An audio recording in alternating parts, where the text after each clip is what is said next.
અનંત પટેલ એ લોકોની વહારે આવ્યા છે। અનંત પટેલ એ સ્થાનિકોના હિત માટે હવે મેદાને આવ્યા છે।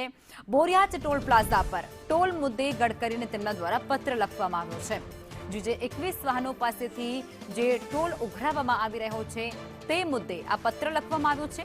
સ્થાનિકોને મળતી ટોલ મુક્તિ અચાનક બંધ કરી દેવામાં આવી છે અને તેમની પાસેથી પણ ટોલ ઉઘરાવવામાં આવી રહ્યો છે। ટોલ મુક્તિ બંધ કરાતાની સાથે જ ધારાસભ્યએ પોતાની નારાજગી વ્યક્ત કરી છે। અનંત પટેલે જનવિરોધી આ પ્રવૃત્તિને ગણાવી છે અને આ સ્થિતિ પર કાર્યવાહી કરવાની માંગ પણ કરી છે। વધારાનો આર્થિક બોજ એ સહન કરવામાં નહીં આવે તેવું સ્પષ્ટપણે એમએલએ દ્વારા કહેવાયું છે। ટોલ મુક્તિ ફરી શરૂ નહીં થાય તો પછી આંદોલનની તૈયારી પણ તેમના દ્વારા બતાવવામાં આવી છે। આ પત્રની નકલ એ પીએમ મોદીને પણ મોકલવામાં આવી છે। જે 21 વાહનો પર ટોલ ટેક્સ લેવાનું શરૂઆત કર્યું।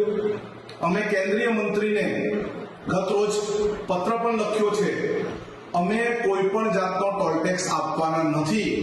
એટલે આ જે સરમુખત્યારશાહીનું જાહેરનામું બહાર પાડ્યું છે પરત ખેંચો અને જો પરત ન ખેંચવામાં આવશે તો અમે આવનારા દિવસોમાં લોકશાહી માર્ગે જન આંદોલન કરશું।